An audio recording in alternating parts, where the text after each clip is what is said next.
అంశాల గురించి తెలుసుకుందాం. సాధారణంగా మనకు సైన్స్ సంబంధించి 30 మార్కులు మనకు టెట్లో వస్తాయి. మనకు ఒక అవగాహన ఉన్నది పేపర్ 2లో. ఈ 30 మార్కుల్లో భౌతిక రసాయన శాస్త్రము 12 మార్కులు, జీవశాస్త్రము 12 మార్కులు, కంటెంట్ విషయానికి సంబంధించిన ప్రశ్నలు వస్తాయి. 6 ప్రశ్నలేమో సైన్స్ పెడగాజీ అంటే బోధనా పద్ధతుల కిందికి వస్తాయి. మనకు జీవశాస్త్రం సంబంధించినటువంటి సిలబస్ మొత్తాన్ని ఒక బ్రీఫ్గా మనం ఇక్కడ చూస్తున్నాం. ఈ యొక్క మొత్తం సిలబస్లోంచి మనం ఈరోజు తీసుకునే టాపిక్ పోషణ. అంటే మీరు మొక్కలలో పోషణ అంటే మొక్కలు ఎలా ఆహారాన్ని తయారు చేసుకుంటాయి, అది కిరణజన్య సమేక క్రియ. అదే రకంగా మొక్కలలో కూడా శ్వాసక్రియ ఎలా జరుగుతుంది, మరియు మొక్కలలో జరిగేటువంటి ప్రసరణ విసర్జన లాంటి అంశాలు మనం ఈరోజు పరిశీలిద్దాం. ఒకసారి ఈ స్లైడ్ చూడండి. మొక్కలు స్వయం పోషణ విధానంలో సరళమైన అకర్బన పదార్థాలైన కొన్ని ఖనిజ లవణాలను, నీటిని నేల నుండి గ్రహిస్తాయి. గాలిలోని కార్బన్ డయాక్సైడ్ను ఉపయోగించి బాహ్య శక్తిజనకమైన సూర్యకాంతి సమక్షంలో కార్బోహైడ్రేట్లను తయారు చేసుకుంటాయి. ఇక్కడ చూడండి ఒకసారి. సాధారణంగా మొక్కలు ఆహారాన్ని తయారు చేసుకుంటాయి అంటే అరిస్టాటిల్ మొట్టమొదటి ఒక పరిశోధన మొదలుపెట్టాడు. మొక్కలు మనలాగా ఉదయం టిఫిన్, మధ్యాహ్నం లంచ్, సాయంత్రం డిన్నర్కి వెళ్తాయా, ఎట్లా మొక్కలు ఆహారం తయారు చేసుకుంటాయి అని చూస్తే ఎంతసేపటికి హ్యూమస్ సిద్ధాంతం కనిపెట్టాడు. అంటే మొక్కలు ఎటు వెళ్ళటం లేదు, నేల నుంచి మాత్రమే శోషిస్తున్నాయని మొట్టమొదటిసారిగా ఆయన ఒక థియరీ ప్రతిపాదించడం జరిగింది, హ్యూమస్ థియరీ. తర్వాత అనేకమైనటువంటి శాస్త్రవేత్తల పరిశోధనల ఫలితంగా మొక్కలు కిరణజన్య సంవేగ క్రియ అనే ఒక ప్రక్రియ ద్వారా ఆహారాన్ని తయారు చేసుకుంటాయి అని కనిపెట్టినాడు. అనేక మంది శాస్త్రవేత్తల పరిశోధన ఫలితమే ఈనాడు వచ్చినటువంటి ఒక కంటెంట్. మరి దీనిలో భాగంగా ఈ కిరణజన్య సంవేగ క్రియ ఎక్కడ జరుగుతుంది? సాధారణంగా మొక్కల యొక్క ఆకుపచ్చని భాగాల్లో జరుగుతుంది. మరి ఆకుపచ్చని భాగాలు ఎక్కడ ఉంటాయి మొక్కల్లో? సాధారణంగా పత్రాలు. లేత మొక్కలైతే కొన్ని కాండాలు కూడా ఆకుపచ్చ రంగులో ఉన్నమాట వాస్తవమే, కానీ సాధారణంగా అయితే పత్రాలు అంటే ఆకులు, పత్రాలు. మరి పత్రములో ఎక్కడ జరుగుతుంది కిరణజన్య సమయక్రియ? పత్రములో మనకు అనేక రకమైన వృక్ష కణజాలాలు ఉంటాయి. దాంట్లో హరిత మృదు కణజాలము ఒకటి. ఈ హరిత మృదు కణజాలంలోని ఆ కణజాలము లోపల ఈ యొక్క కిరణజన్య సంవేగ క్రియ జరుగుతుంది. ఒక్కసారి మనం స్లైడ్లో చూడండి. పత్రం యొక్క అంతర్నిర్మాణం మొత్తం మనం క్లియర్గా ఇవ్వడం జరిగింది. పత్రం యొక్క అంతర్నిర్మాణంలో ఇంకా మనం జాగ్రత్తగా పరిశీలిస్తే పైన స్తంభ హరిత మృదు కణజాలము ఉంటుంది, కిందేమున్నది స్పాంజి హరిత మృదు కణజాలం ఉన్నది. ఏంది స్తంభ హరిత మృదు కణజాలము, స్పాంజి హరిత మృదు కణజాలము? పోయినసారి టెట్లో ఒక క్వశ్చన్ వచ్చింది. ఏమనంటే పత్రం యొక్క ద్విదళ బీజ పత్రాల్లో పైవైపు ముదురాకు పచ్చ రంగు ఉంటుంది, కింది వైపు లేతాకు పచ్చ రంగు ఉంటుంది. ఎందుకు? మనకు డౌట్ వస్తుంది. ఆకే రెండు వైపులా ఒకే రంగు ఎందుకు ఉండదు అంటే పైవైపు స్తంభ హరిత మృదు కణజాలం ఉంటుంది, దాంట్లో ఎక్కువ సంఖ్యలో హరిత రేణువులు ఉంటాయి కాబట్టి అది ఎక్కువ ఆకుపచ్చ రంగు, ముదురాకుపచ్చ రంగులో కనిపిస్తుంది. కింది వైపు స్పాంజి హరిత మృదు కణజాలము, స్పాంజి హరిత మృదు కణజాలం లోపల తక్కువ సంఖ్య లోపల హరిత రేణువులు ఉంటాయి కాబట్టి అది లేతాకుపచ్చ రంగులో కనిపిస్తుంది. ఇది చాలా మనకు గ్రాడ్యువల్గా అర్థం చేసుకోవాల్సినటువంటి అంశం. ఇంకా రెండో అంశం, మరి పత్రం లోపల హరిత మృదు కణజాలము లోపల కిరణజన్య సంవేగక్రియ జరుగుతుంది. ఓకే, మరి హరిత మృదు కణజాలం లోపల ఇంకా డెప్త్కి వెళ్తే ఎక్కడ జరుగుతుంది అంటే మరొకసారి ఈ స్లైడ్ చూడండి. ఈ పత్రము, దానికి అంతర్నిర్మాణము, హరిత మృదు కణజాలము, ఆ మృదు కణజాలంలో హరిత రేణువులు, హరిత రేణువు. ఒక్కసారి హరిత రేణువు యొక్క నిర్మాణం జాగ్రత్తగా పరిశీలించండి. దీనిలో ఇదొక బాహ్య త్వచము, 2 త్వచాల చేత నిర్మితమై ఉంటుంది. ఈ రకంగా ఈ దొంతరలతో కూడినటువంటి ఈ యొక్క నిర్మాణాలను గ్రానా అంటారు. ఈ గ్రానాలో ఒక్కొక్క సంచి వంటి నిర్మాణాన్ని థైలకాయిడ్ అని పిలుస్తారు. ఈ థైలకాయిడ్ లోపల పత్రహరిత రేణువులు ఉంటాయి. అంటే పత్రహరిత రేణువులు థైలకాయిడ్ లోపల ఉంటాయి. థైలకాయిడ్ మొత్తము దొంతరలు మొత్తం కలిసిపోయే ఒక నిర్మాణాన్ని గ్రానా అంటారు. కాబట్టి ఈ యొక్క గ్రానా వర్ణయుతంగా ఉంటుంది, రంగులో కనిపిస్తుంది కాబట్టి వర్ణిక అని పిలుస్తారు. గ్రానా సింగిల్ అయితే గ్రానం. మరి ఈ గ్రానము మొత్తాన్ని తీసి పక్కన పెట్టండి. ఇంకా అక్కడ ఏముంటుంది? ఒక రంగు లేనటువంటి ఒక మాత్రిక ఉంటుంది. దీన్ని అవర్ణిక లేదా మాత్రిక అంటారు. ఎందుకు ప్రత్యేకంగా దీంట్లో ఉండేటువంటి గ్రానా లేదా మాత్రిక స్ట్రోమా గురించి చెప్తా ఉన్నాం అంటే కిరణజన్య సంవేగ క్రియ 2 దశలుగా మనం చదువుతూ ఉంటాం సాధారణంగా. ఒకటేమో కాంతి దశ, రెండు నిష్కాంతి దశ అని. అంటే కాంతి సమక్షములో చర్యలు జరిపి ఆ కిరణజన్య సమయక్రియ మొదటి దశ అది గ్రానాలు జరుగుతుంది. కాంతి అవసరము లేనటువంటి లైట్ ఇండిపెండెంట్ స్టేజ్ అంటాం నిష్కాంతి దశ, అది స్ట్రోమా లేదా మాత్రికలో జరుగుతుంది. కాబట్టి పత్ర హరితము ఉండేటువంటి హరితరేణు యొక్క నిర్మాణం కూడా మనకి ఇంపార్టెంటే. అంటే ఏ దశ ఎక్కడ జరుగుతుంది, రేపు క్వశ్చన్ వచ్చినప్పుడు కాంతి దశ గ్రానాలో జరుగుతుంది, నిష్కాంతి దశ స్ట్రోమాలో జరుగుతుంది. ఈ రెండు మొత్తం హరితరేణులో జరుగుతాయనే విషయం మనకు ఒకసారి గుర్తుపెట్టుకోవాలి. రెండో అంశం మనం జాగ్రత్తగా చూస్తే ఇక్కడ కిరణజన్య సమయక్రియ విధానంలో పత్రహరితము కలిగిన ఆకుపచ్చని మొక్కలు గ్లూకోజ్ మరియు పిండి పదార్థం వంటి పదార్థాలను ఉత్పత్తి చేయడానికి అంటే సూర్యరశ్మి అంటే కాంతి సమక్షం లోపల కార్బన్ డైఆక్సైడ్ మరియు నీటిని వినియోగించుకుంటాయి. కిరణజన్య సమయక క్రియలో ఆక్సిజన్ కూడా విడుదలవుతుంది. ఇక్కడ మనం ఒక అంత్య పదార్థం లేదా వ్యర్థ పదార్థం అంటాం. అంటే మొక్కలకు సంబంధించి మొక్కలు కిరణజన్య సమయక్రియ ఎందుకు జరుపుకుంటున్నాయి? ఓన్లీ ఆహారం తయారు కోసమే. ఉదాహరణకు మనం ఒక గమ్య ప్రదేశానికి వెళ్దామని బయలుదేరినాం, టీశాట్కి వెళ్దామని బయలుదేరినాం. నేను వచ్చే దారి టీశాట్, దారిలో నాతో పాటు ఇంకొకరిని తీసుకొని వస్తాం, అంతవరకే. కానీ నా మెయిన్ ఎయిమ్ మాత్రం ఇది. అట్లనే మొక్కలు కిరణజన్య సమయక్రియ జరుపుకోవడం, తద్వారా ఆహారం తయారు చేసుకోవడం అనేది దానికి మెయిన్ ఉద్దేశం. దాంతో పాటుగా ఆక్సిజన్ కూడా విడుదలవుతుంది. కాకపోతే మనకు అదే ప్రాణవాయువు. సో మనకు కిరణజన్య సమయక్రియ యొక్క మొత్తము నిర్వచనాన్ని ఒక చిన్న సమీకరణం రూపం లోపల శాస్త్రవేత్తలు పొందుపరిచారు. జాగ్రత్తగా పరిశీలించండి. ఒక్కొక్కసారి సమీకరణం ఇచ్చి ఈ యొక్క మిస్ అయిన పార్ట్ని, ఏదో ఒక పార్ట్ని మిస్ చేసి మిస్ అయిన పార్ట్ని రాయండి అని ఏబిసిడి ఇస్తూ ఉంటారు. కాబట్టి జాగ్రత్తగా గుర్తించండి. 6CO2 6 కార్బన్ డైఆక్సైడ్ అణువులు, 12H2O 12 నీటి అణువులు, కాంతి మరియు పత్రహరితము సమక్షంలో C6H12O6 ఇది గ్లూకోజ్ మరియు స్టార్చ్ అంటే పిండి పదార్థం తయారైనటువంటి దశను సూచిస్తుంది. 6H2O 6 నీటి అణువులు, 6O2 6 ఆక్సిజన్. ఇదే నిర్వచనం ఒకసారి ఇదే మన ఈక్వేషన్ ఇచ్చి ఒక క్వశ్చన్లు ఏమడిగాడంటే ఒక ఎగ్జామ్ లోపల సేమ్ ఈక్వేషన్ మొత్తం యాజ్ ఇట్ ఈజ్గా ఇచ్చాడు. ఇచ్చి కింద క్వశ్చన్ ఏమిటంటే వెలువడేటువంటి ఆక్సిజన్ దేని నుంచి వెలువడుతుంది? మనకు స్టార్టింగ్ పదార్థాలు ఏమున్నది? CO2 ఉంది, H2O ఉంది. O2 కనిపిస్తుంది అక్కడ. కాబట్టి ఏబిసిడీలో కూడా CO2 నుంచి H2O నుంచి కాంతి నుంచి వస్తుంది, పత్రహరితం నుంచి రకరకాల డిస్ట్రాక్టర్స్ ఇస్తారు. కన్ఫ్యూజ్ కావద్దు. కిరణజన్య సమయక క్రియలో వెలువడేటువంటి ఆక్సిజన్ నీటి నుంచి వస్తుంది. అదే మనకి హిల్చర్య, అది కూడా మనం డీటెయిల్డ్గా తీసుకుందాం. కిరణజన్య సమయక క్రియ ప్రధానంగా హరిత రేణువులో జరుగుతుంది. హరిత రేణువులోని గ్రానాలో కాంతి చర్య, స్ట్రోమాలో నిష్కాంతి చర్య జరుగుతుంది. అంత్య పదార్థాలుగా నీరు, ఆక్సిజన్. ఇక్కడ జాగ్రత్తగా పరిశీలించండి. హరిత రేణువులో కిరణజన్య సమయక్రియ జరిగేటప్పుడు ఈ కింది చర్యలు జరుగుతాయి. ప్రధానంగా ఒకటేమిటి? కాంతి శక్తి రసాయన శక్తిగా మారటం. కిరణజన్య సంవేగ క్రియ ఒక శక్తి గ్రాహక క్రియ, అంటే ఒక శక్తిని గ్రహించేటువంటి ఒక సంక్లిష్టమైనటువంటి జీవక్రియ. ఇది నిర్మాణాత్మక ప్రక్రియ అంటాం మనం. ఇది అంటే ఏం జరుగుతుంది? ఇక్కడ కాంతి శక్తిని రసాయన శక్తిగా మారుస్తున్నాయి మొక్కలు. కాంతి శక్తిని రసాయన శక్తిగా మార్చే శక్తి మొక్కలకు మాత్రమే ఉన్నది, మనకు లేదు. అందుకని మనం ఆహారం కోసం మొక్కలపైన ఆధారపడుతున్నాం. మొక్కలు చాలా గ్రేట్ కదా.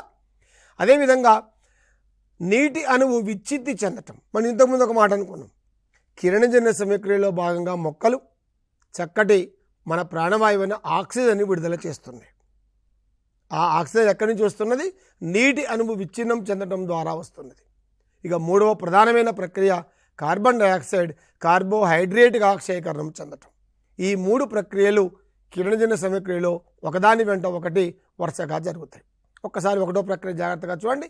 కాంతి శక్తి రసాయన శక్తిగా మారటం.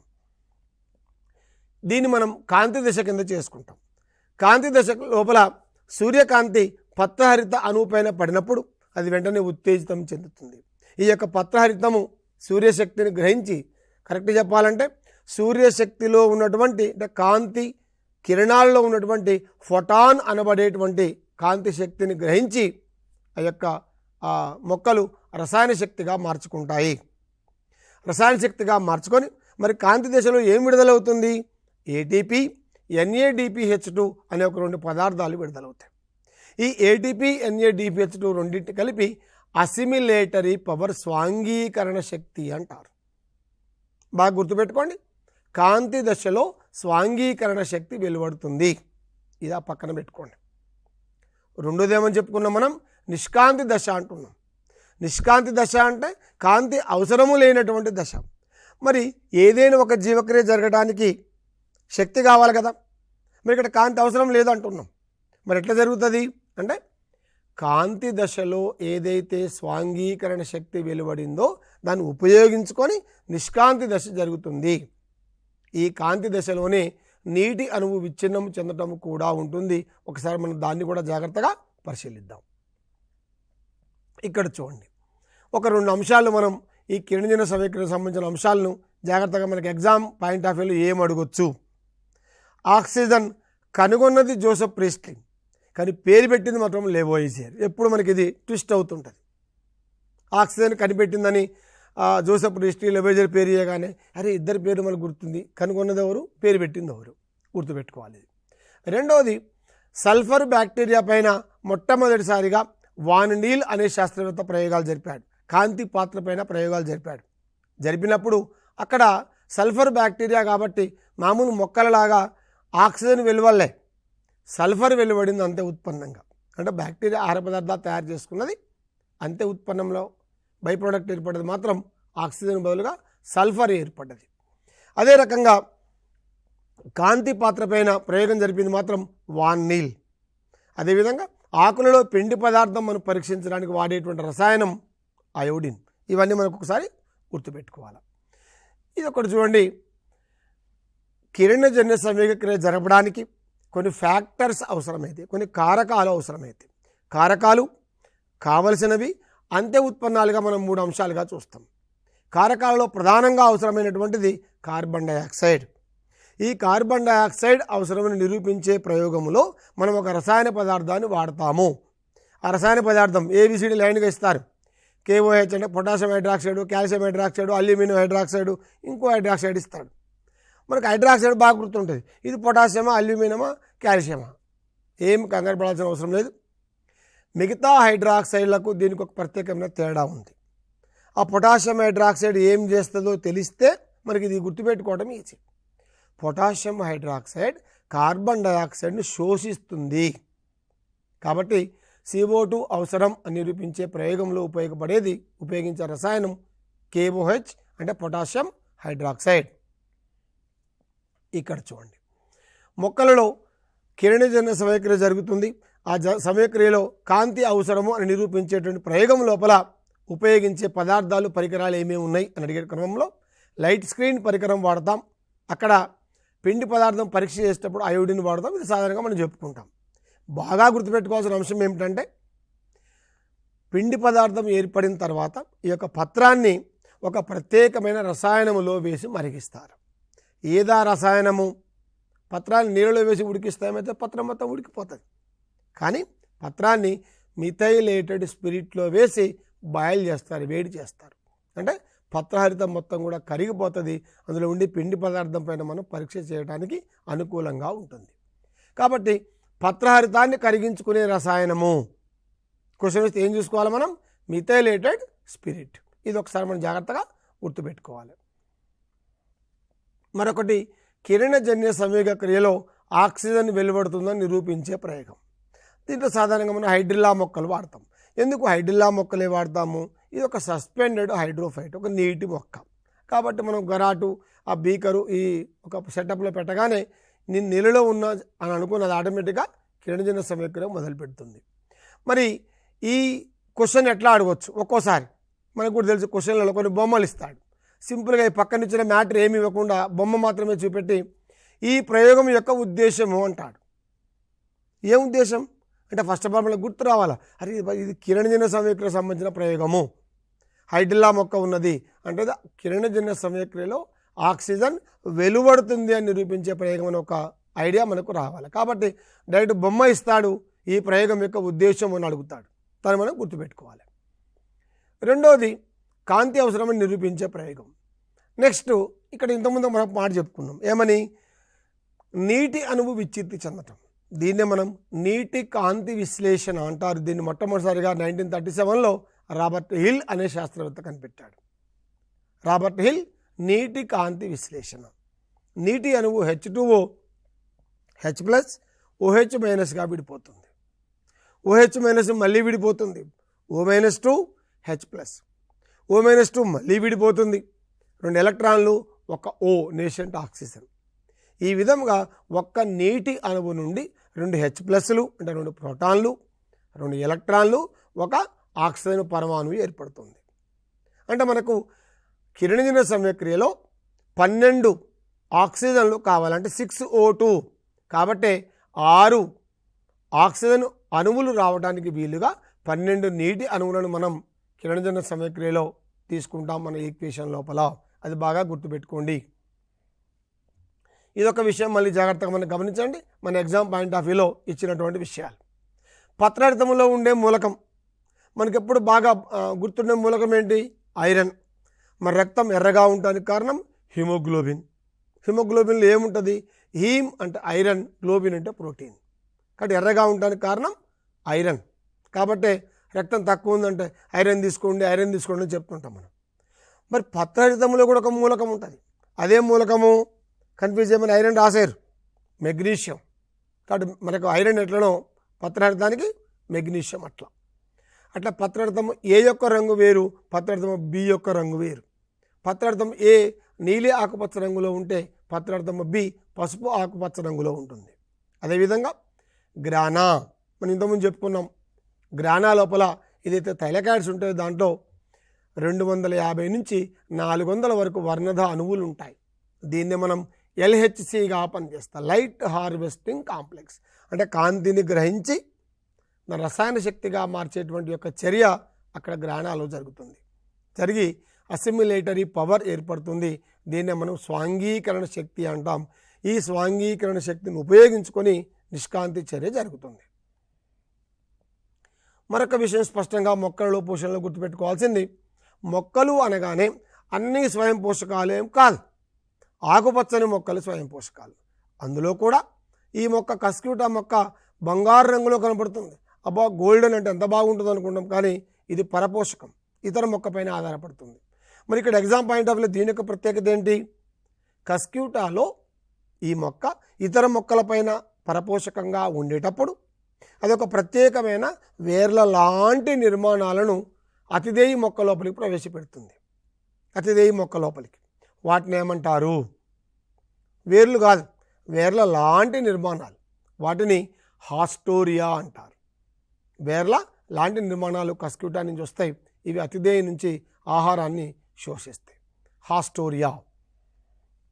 ఇక్కడ చూడండి, మొక్కలలో శ్వాసక్రియ సంబంధించి మరి మనకంటే ముక్కు ఉంది, గాలి పీల్చుకుంటా ఉన్నాం, వదిలిపెడతా ఉన్నాం. శ్వాసక్రియ మనకు సాధారణంగా ఒక అవగాహన ఉన్నది. మరి మొక్కలకేమున్నది? మొక్కలో కూడా ముక్కు ఉందా? ముక్కు లాంటి నిర్మాణాలు ఉంటే మొక్కల్లో కూడా అవే పత్రములో ఉండేటువంటి పత్ర రంధ్రాలు. ఇక్కడ దాని యొక్క నిర్మాణం కూడా ఇవ్వడం జరిగింది. ఒకసారి జాగ్రత్తగా చూడండి. ఇది పత్రరంధ్రం. ప్రతి పత్రరంధ్రంలో ఏమేమి ఉంటాయని అడుగుతుంటాడు. కొన్ని కణాలు ఇచ్చి పత్రరంధ్రంలో లేని కణ అంటే ఆడు అని అడుగుతుంటాడు. జాగ్రత్త చూడండి, ఇది స్టోమా పత్రరంధ్రం.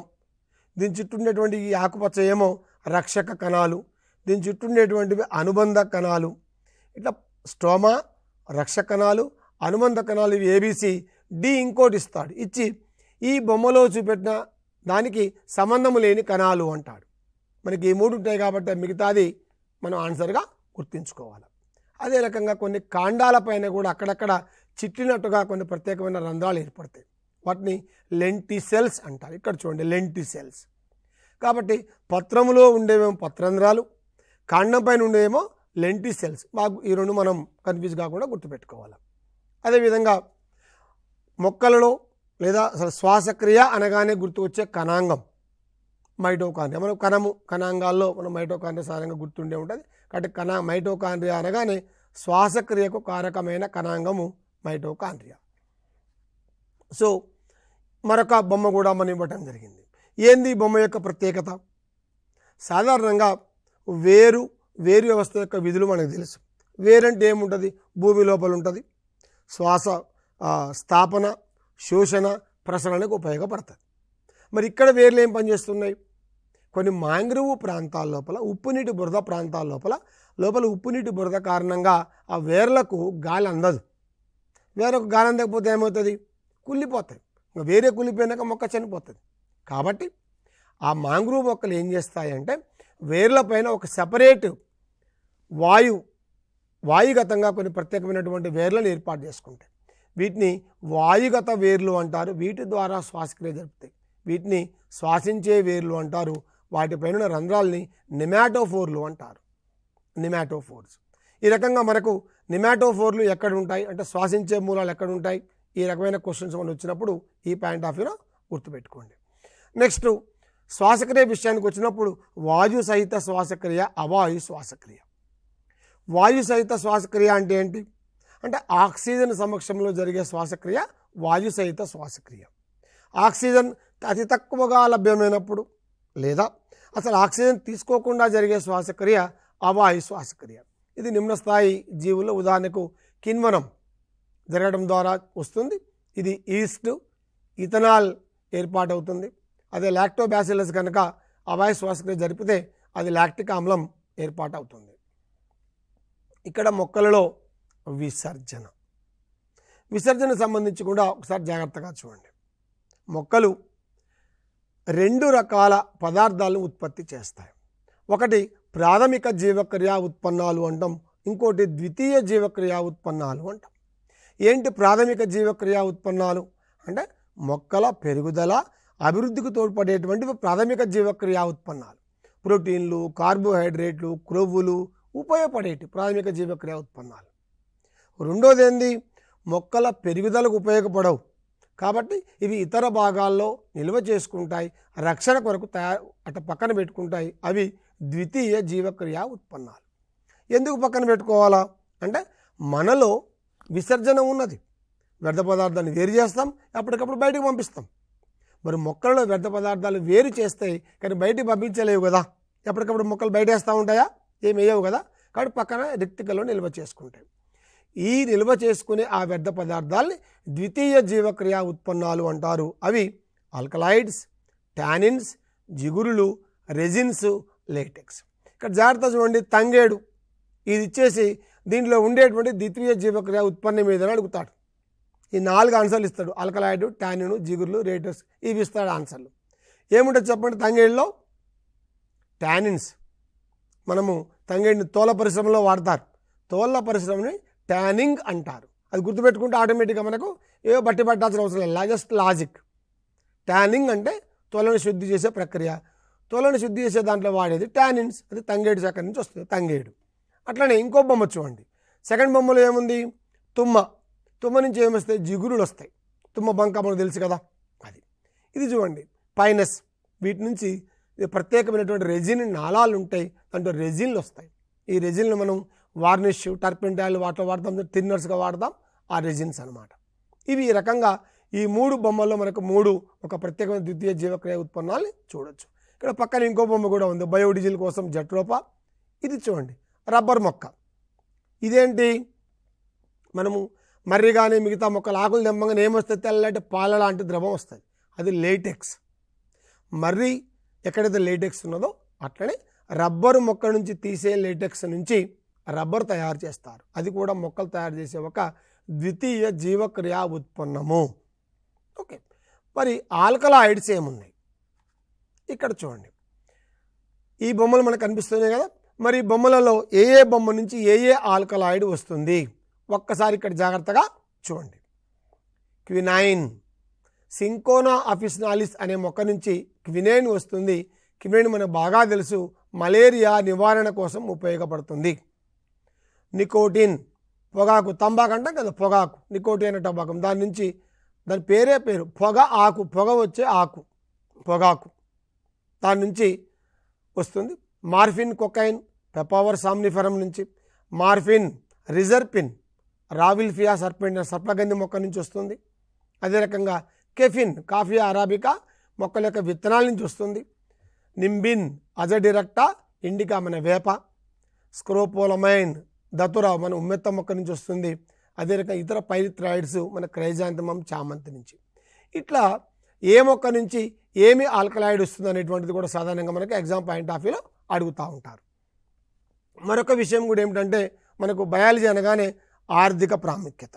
అంటే మొక్కలు మరి పెరుగుతున్న జనాభాకు అనుకూలంగా పంటల దిగుబడి పెంచాలి కాబట్టి వ్యవసాయము, పంటలు, వాటిపైన వచ్చేటువంటి వ్యాధులు, అదే రకంగా చీడపీడల యొక్క నివారణ చర్యల్లో కూడా దాంట్లో భాగంగా కూడా మొక్కలపైన ఎలాంటి వ్యాధులు వస్తాయి, ఆ మొక్కలపైన వచ్చేటువంటి వ్యాధుల నివారణోపాయాలు ఏంటి, ఆ వ్యాధి కారకాలు ఏంటి అనే అంశం కూడా సాధారణంగా ఎగ్జామ్ పాయింట్ ఆఫ్ వ్యూలో అడుగుతూ ఉంటాడు. దీనికి సంబంధించినటువంటి మొక్కల యొక్క ఆర్థిక ప్రాముఖ్యత ఇక్కడ ఒకసారి ఎగ్జామ్ పాయింట్ ఆఫ్ వ్యూలో ఏమేమి వస్తాయో ఒకసారి జాగ్రత్తగా చూడండి. ఆక్సిజన్ కనుగొన్నదేమో జోసెఫ్ ప్రీస్ట్లీ, పేరు పెట్టింది లెవోయిజర్. సల్ఫర్ బ్యాక్టీరియా జరిపే కిరణజన్య సమక్రియలో వచ్చేది సల్ఫర్. కాంతి పాత్ర పైన ప్రయోగం జరిపింది సిబి వాన్ నీల్. కస్క్యూటా పర్పోషన్లో హాస్టోరియా. పిండి పదార్థము అయోడిన్. ఇట్లా చూడండి, ఆల్కలాయిడ్స్, రెజిన్స్ ఏ మొక్కల నుంచి వస్తున్నాయి. నీటి కాంతి విశ్లేషణ ఏ శాస్త్రవేత్త. పత్రార్థంలో ఉండేటువంటి మూలకం, పత్రార్థం ఏ యొక్క రంగు, బి యొక్క రంగు, వీటిపైన సాధారణంగా గతంలో మనకు ప్రశ్నలు వచ్చినాయి. మరి వాటిని మనం ఒకసారి దృష్టిలో పెట్టుకోవాల్సినటువంటి అవసరం ఉన్నది. ప్రధానంగా ఇక్కడ టెట్లో మనం గుర్తుపెట్టుకోవాల్సిన అంశం ఏమిటంటే, ఒక ప్రశ్న ఇచ్చి కింద ఇచ్చిన ఏబిసిడీలు, ఈ డిస్ట్రాక్టర్స్ ఏవైతే ఉన్నాయో ఇవి దగ్గర సంబంధాన్ని కలిగి ఉంటాయి. మనం ఒకటి చదివి ఇది అవునట్టుంది, రెండో చదివి ఇది కూడా ఆన్సర్ ఏమో, ఎప్పుడైతే మనం కన్ఫ్యూజన్లో పడతామో మనం సరిగా ఆన్సర్ చేయలేం. కాబట్టి కొంత లాజిక్ ఉందాక ఇంతకుముందు ఏమనుకున్నాం మనం, పొగ ఆకు, దాంట్లో వచ్చేటువంటిది నికోటిన్. ఎందుకు మన లాజిక్ వస్తుంది, దాని శాస్త్రీయ నామే నికోటినా టొబాకం. దాని సైంటిఫిక్ నేమ్ గుర్తుపెట్టుకుంటే దానిలో వచ్చేటువంటి ఆల్కలాయిడ్ గుర్తుంటుంది. ఈ రకంగా కొద్దిగా టెట్కు ప్రిపేర్ అయ్యేటువంటి అభ్యర్థులు మొక్కల యొక్క శాస్త్రీయ నామాలు కొద్దిగా గుర్తుపెట్టుకుంటే వాటిలో వచ్చేటువంటి ఆల్కలాయిడ్స్ కానీ విసర్జన పాయింట్ ఆఫ్ వ్యూలో మనం చక్కగా ఆన్సర్ చేయడానికి అవకాశం ఉంది. ఈ ఎపిసోడ్లో మనం మొక్కల్లో జరిగేటువంటి కిరణజన్య సమయక్రియ, శ్వాసక్రియ, అదే రకంగా విసర్జన లాంటి అంశాలను చూసాం. మరొక ఎపిసోడ్తో మళ్ళీ కలుద్దాం. నమస్కారం.